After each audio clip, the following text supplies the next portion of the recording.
selamat datang di video pembelajaran matematika bersama saya, Kak Dini. Hari ini kita akan belajar topik yang sering kita temui dalam kehidupan sehari-hari loh. Namanya itu tentang pecahan. Tapi sebelum kita belajar lebih dalam, kakak mau tanya dulu nih. Pernah gak sih kalian tuh berbagi pizza dengan teman-teman kalian? Atau membagi kue ulang tahun jadi beberapa bagian? Kalau kalian pernah membagi sesuatu jadi bagian-bagian kecil, berarti kalian sudah belajar pecahan tanpa sadar. Nah, sekarang yang kita bahas satu persatu. Nah, yang pertama, apa sih pecahan itu? Nah, pecahan adalah bilangan yang menyatakan sebagian dari keseluruhan. Contohnya, kalau kita punya satu buah kue, lalu kue itu kita potong jadi dua bagian sama besarnya, maka setiap potong kue itu adalah 1/2. Contohnya seperti ini. Ditulisnya itu seperti ini. Angka 1 di atas itu disebut pembilang menunjukkan jumlah bagian yang kita ambil, dan angka 2 di bawah disebut penyebut yang menunjukkan jumlah seluruh bagian yang sama besarnya. Oke, kita akan mempelajari tentang pecahan sederhana.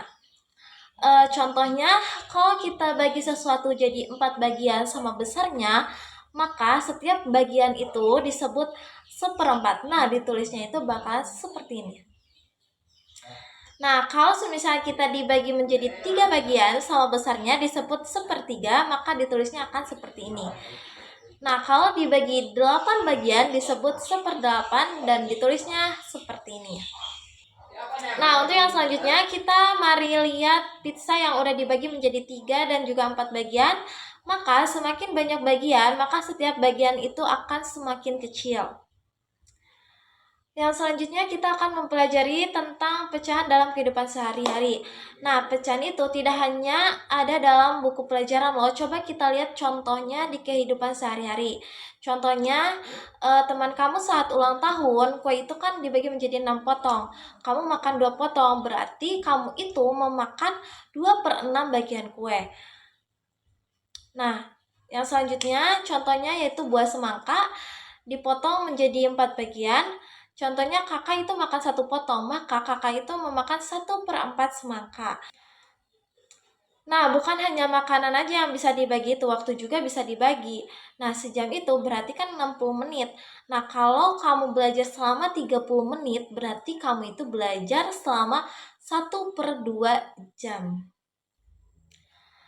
Yuk, dapat kita simpulkan pembelajaran hari ini, yaitu pecahan adalah bagian dari keseluruhan, dan juga pecahan itu ditulis dengan pembilang dan juga penyebut, yaitu pembilang itu yang di atas dan juga penyebut itu yang di bawah.